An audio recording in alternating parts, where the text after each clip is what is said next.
Hello. No.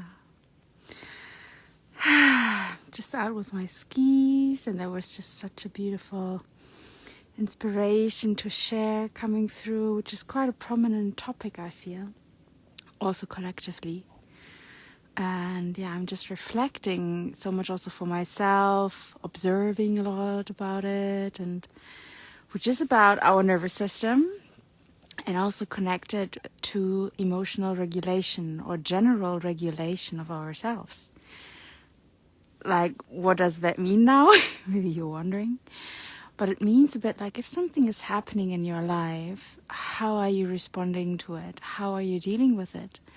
How are you acting towards it? How do you deal with it just in general? And often when we are kids, we didn't learn enough, I just say now, really great methods how to deal with challenges. If you remember maybe, or if you know infants and if they scream, they learn at first that they are comforted by other people. So sometimes we still try to find this emotional, just whole being of comfort in others. That's already one very important thing to just reflect for oneself, like how much do I try to find comfort if I have challenges in others, calling someone, just surrounding myself with other people, being afraid of being alone, all these different things. Often then we actually learned, and there's neither something good or bad about it, it's just what it is. We just experience it by our parents in that moment, kind of taking care in some way, giving us this comforting. And if we never really learn on our path how we can comfort ourselves, how we can hold space for our own emotions, for our own experiences, we will always be dependent. That's also where this big topic often of codependency actually comes from. Another thing is, and there's also interesting ones just to check in for oneself, like which coping mechanisms do I practice, or did I maybe learn? Like if a kid cries, if a kid is unsatisfied, either maybe someone screams at them. So maybe then sometimes we still scream at ourselves, or just give them some sweets.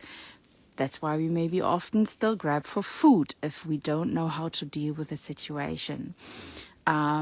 Sit a kid or place a kid just in front of the TV, or many, many ways in the end how to avoid just really being with it and deeply experiencing it so we can let it pass by.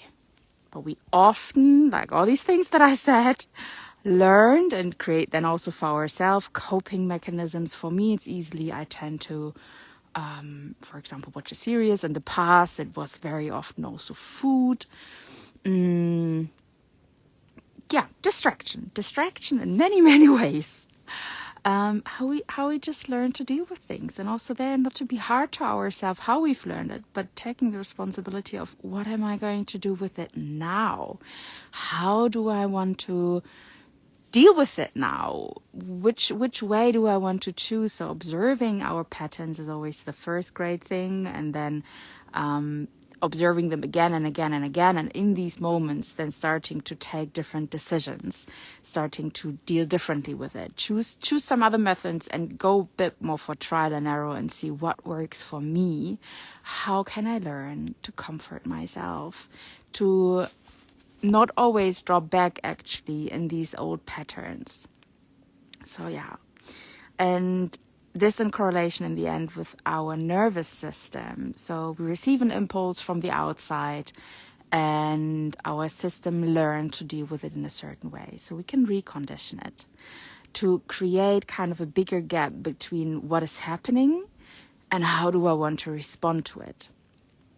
If we are continuously in a doing state, we can really, really badly reflect for ourselves only like what is actually happening. It's hard to be conscious if we keep ourselves continuously busy.